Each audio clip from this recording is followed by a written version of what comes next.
जय श्री राधा कृष्ण भगवान जी की, जय श्री लक्ष्मी नारायण भगवान जी की, जय तुलसी माता की, जय कार्तिक मास महत्म्य की। मंदिर श्री बंसी वाले महात्मा यूट्यूब चैनल की ओर से हम आप सभी भक्तों का हार्दिक अभिनंदन करते हैं। जैसा कि आप सभी जानते हैं कि कार्तिक मास का पावन समय चल रहा है और इस कार्तिक मास में जितना भी हम भगवान की भक्ति करते हैं उतना ही हमारे जीवन में सुख शांति आनंद आते हैं। कार्तिक मास में जो हम भगवान के चरणों में अपने मन को लगाते हैं तो हमारा मन सदा के लिए पवित्र हो जाता है, हम पाप कर्मों से बच जाते हैं। इसलिए कार्तिक मास में भगवान की कथा को सुनना और भगवान की भक्ति करना यह सर्वोपरि धर्म कहा गया है। आज तक आप कार्तिक मास महत्म्य के अध्याय 1 से लेकर अध्याय 7 तक की कथा को हमारे चैनल पर सुन चुके हैं। तो आज हम आपको सुनाने जा रहे हैं कार्तिक मास महत्म्य के 8वें अध्याय की परम पावन कथा कि जिस कथा को सुनकर श्री लक्ष्मी नारायण भगवान जी अपने भक्तों पर अनंत कृपा करते हैं। इस कथा को सुनने वाले के ऊपर भगवान इतनी कृपा करते हैं कि उसकी सभी मनोकामनाएं पूरी हो जाती हैं। पुत्र चाहने वाले को पुत्र मिलता है और धन चाहने वाले को धन मिलता है। जो कुछ भी मन में इच्छा हो भगवान वो इच्छा पूरी करते हैं, क्योंकि इस अध्याय की कथा में भगवान जी ने सभी देवी देवताओं का कार्य सिद्ध किया था, सब उनके कार्य बने थे। इसलिए मनुष्य अगर इस कथा को सुनता है तो उसके सभी बिगड़े कार्य बनते हैं, उसकी मनोकामनाओं की पूर्ति होती है। तो पिछले अध्याय की कथा में आपने सुना था कि सभी देवी देवता श्री हरि विष्णु भगवान जी के पास से जाते हैं और उनसे प्रार्थना करते हैं कि शंखासुर दैत्य संपूर्ण वेदों को जल में लेकर गया है, आप उन वेदों को हमें लाकर दे देवें। श्री नारायण भगवान जी सब देवताओं की प्रार्थना को सुनकर कहते हैं कि मैं तुम्हारा कार्य सिद्ध करूंगा। ये तो 7वें अध्याय की कथा में आपने सुना था। तो अब कार्तिक मास महत्म्य के 8वें अध्याय की परम पावन कथा जो कि इस प्रकार है। देवऋषि नारद जी कहने लगे हैं कि आज श्री हरि विष्णु भगवान जी सब देवताओं की प्रार्थना को सुनकर मछली के समान रूप धारण करके आकाश में विंध्या पर्वत निवासी कश्यप मुनि की अंजलि में जा गिरे हैं। मुनि ने करुणावश उस मत्स्य को अपने कमंडलों में रख लिया, किंतु वह उसमें अंट न सका। तब उन्होंने उसे कुएं में ले जाकर डाल दिया। जब उसमें भी वह ना आ सके तब मुनि ने उसे तालाब में पहुंचा दिया, किंतु वहां भी यही दशा हुई है। इस प्रकार उसे अनेक स्थानों में रखते हुए अंत में उन्होंने समुद्र में डाल दिया, वहां भी बढ़कर वह विशालकाय हो गया। तदनंतर उन मत्स्य रूपधारी भगवान श्री हरि विष्णु जी ने शंखासुर दैत्य का वध किया और उस शंख को अपने हाथ में लिए वे बद्रीवन में आए हैं। वहां संपूर्ण ऋषियों को बुलाकर भगवान ने इस प्रकार आदेश दिया। श्री हरि विष्णु भगवान जी सब ऋषियों से कहने लगे हैं कि हे महर्षियों, जल के भीतर बिखरे हुए वेदों की खोज करो और रहस्यों सहित उनका पता लगाकर शीघ्र ही ले आओ। तब तक मैं देवताओं के साथ प्रयाग में ठहरता हूँ।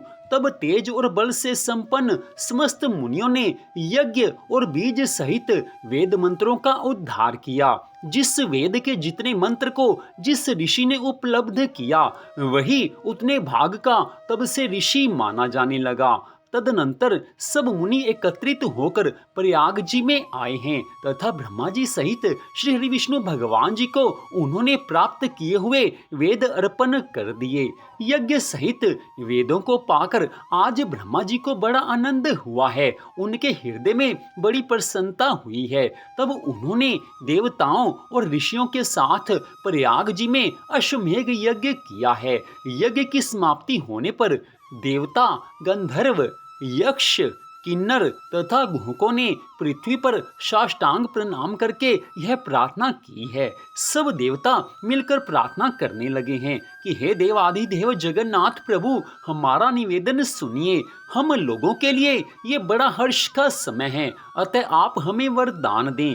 हे रमापते, हे प्रभु, इस स्थान पर ब्रह्मा जी को खोए हुए वेदों की प्राप्ति हुई है तथा आपकी कृपा से हमें भी यज्ञ भाग उपलब्ध हुआ है, अतः यह स्थान पृथ्वी पर सबसे अधिक श्रेष्ठ और पुण्य देने वाला हो।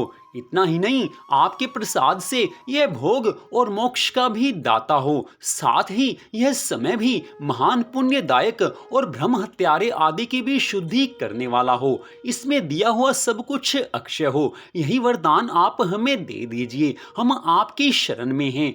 आपने हम पर इतनी कृपा की है, हमारी ये प्रार्थना भी आप स्वीकार कीजिए। आज सब देवता मिलकर श्री हरि विष्णु भगवान जी से बड़ी सुंदर ये स्तुति कर रहे हैं, बड़ी सुंदर प्रार्थना वो कर रहे हैं।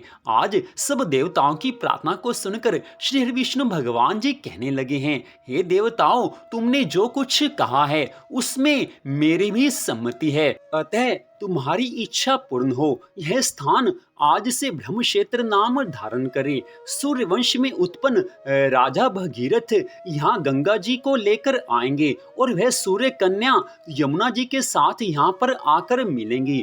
ब्रह्मा जी सहित तुम संपूर्ण देवता भी मेरे साथ यहाँ निवास करो।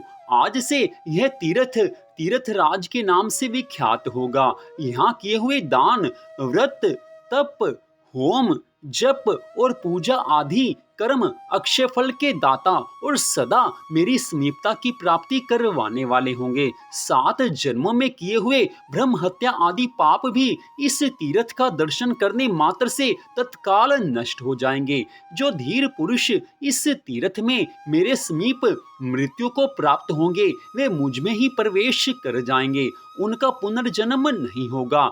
जो यहाँ मेरे आगे पितरों के उद्देश्य से श्राद्ध करेंगे, उनके समस्त पितर मेरे लोक में चले जाएंगे। यह काल भी मनुष्यों के लिए महान पुण्यमय तथा उत्तम फल प्रदान करने वाला होगा।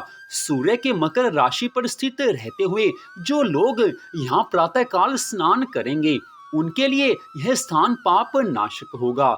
मकर राशि पर सूर्य के रहते समय माघ मास में प्रातः स्नान करने वाले मनुष्यों के दर्शन मात्र से सारे पाप उसी प्रकार भाग जाते हैं जैसे सूर्य के उदय होने से अंधकार भाग जाता है। माघ में जब सूर्य मकर राशि पर स्थित हो, उस समय यहाँ प्रातः स्नान करने पर मैं मनुष्यों को क्रमशः सालोक्य, सामीप्य और सारूप्य तीनों प्रकार की मुक्ति दूंगा। हे मुनीश्वरों, तुम सब लोग मेरी बात ध्यान से सुनो। यद्यपि मैं सर्वत्र व्यापक हूँ, तो भी बद्री वन में सदा विशेष रूप से निवास करता हूँ। अन्यत्र 10 वर्षों तक तपस्या करने से जिस फल की प्राप्ति होती है, वही वहाँ एक दिन की तपस्या से तुम लोग प्राप्त कर सकते हो। जो नर श्रेष्ठ उस स्थान का दर्शन करते हैं, वे सदा के लिए जीवन मुक्त हैं, उनके शरीर में पाप नहीं रहता।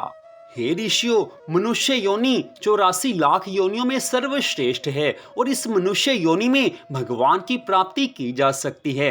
कार्तिक मास में जो भक्त इस कथा को सुनते हैं, उनके ऊपर मेरी सदा कृपा बनी रहती है। इस कथा को जो श्रद्धा भावना से सुनेंगे, उनके ऊपर मेरी सदा कृपा बनी रहेगी। उनकी सभी मनोकामनाएं मैं पूरी करूंगा। 84 लाख योनियों में धर्म के कार्य करने का अधिकार केवल मनुष्य योनि में है। बाकी योनियों में धर्म कर्म के कार्य नहीं किए जा सकते। इसलिए मनुष्य जीवन पाकर सदा मेरी भक्ति में तत्पर रहना चाहिए, ताकि मनुष्य का उद्धार हो सके। हे ईश्वर, मैंने जो यह कथा आपसे सुनाई है, इस कथा का आप संसार में प्रचार करो, ताकि मनुष्य इस कथा को सुनकर भगवान की भक्ति में लग सके और उनका उद्धार हो सके। किसी को भगवान की भक्ति में लगाने से बढ़कर और कोई भी श्रेष्ठ धर्म नहीं है। इतनी कथा सुनाकर देवऋषि नारद जी आज कहने लगे हैं कि देव भगवान श्री हरि विष्णु जी देवताओं से इस प्रकार कहकर ब्रह्मा जी के साथ वहीं अंतर ध्यान हुए हैं तथा देवराज इंद्र आदि संपूर्ण देवता भी अपने अंशों से वहां रहकर स्वरूप से अंतर ध्यान हुए हैं। जो शुद्ध चित्त वाला श्रेष्ठ पुरुष इस कथा को सुनता है या सुनाता है, वह तीर्थराज प्रयाग और बद्रीवन की यात्रा करने का फल प्राप्त कर लेता है। उसकी सभी मनोकामनाएं भगवान की इच्छा से पूरी होती हैं। उसके मन में जो जो इच्छा हो, भगवान उसकी इच्छा को पूरी करते हैं और उसको जीवन के अंत समय में मोक्ष की प्राप्ति होती है। देवऋषि नारद जी राजा पृथु से आगे कहने लगे हैं कि हे राजन, तुम्हारे मन में भगवान के लिए प्रेम भाव है, तुम सदा भगवान की भक्ति भावना में लगे रहते हो, इसलिए तुम्हारा उद्धार अवश्य ही होगा। लेकिन कार्तिक मास के सब नियमों का पालन हर किसी को करना चाहिए, इसी से भगवान की कृपा को प्राप्त किया जा सकता है। तो इस प्रकार कार्तिक मास महत्म के 8वें अध्याय की कथा का यहीं पर विश्राम होता है। बड़ी सुंदर कथा का वर्णन आज देवऋषि नारद जी ने यहाँ पर किया है। स्पष्ट बताया है कि आज भगवान ने सब देवताओं को वेद लाकर वापिस दिए हैं। समुद्र में भगवान मत्स्य रूप धारण करके गए हैं और वहां पर शंखासुर दैत्य का वध करके सब वेद वापिस लाकर सब देवताओं को दिए हैं। आज सभी प्रसन्न हैं। बड़ी सुंदर कथा का आज वर्णन हुआ है। तो जो भी इस कथा को सुनता है उसकी सभी मनोकामनाओं की पूर्ति होती है। यही आज की इस कथा में बताया गया है।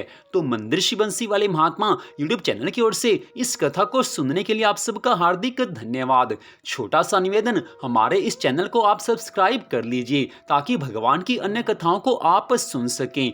भगवान श्री राधा कृष्ण जी की, भगवान श्री लक्ष्मी नारायण जी की कार्तिक मास की अनंत कृपा सदा आप सब पर, आपके परिवार पर बनी रहे, इसी मंगल कामना के साथ जय श्री राधा रानी सरकार की, जय श्री कृष्ण भगवान की, जय श्री लक्ष्मी नारायण जी भगवान की, जय मत्स्य रूप भगवान की, जय कार्तिक मास महत्म की।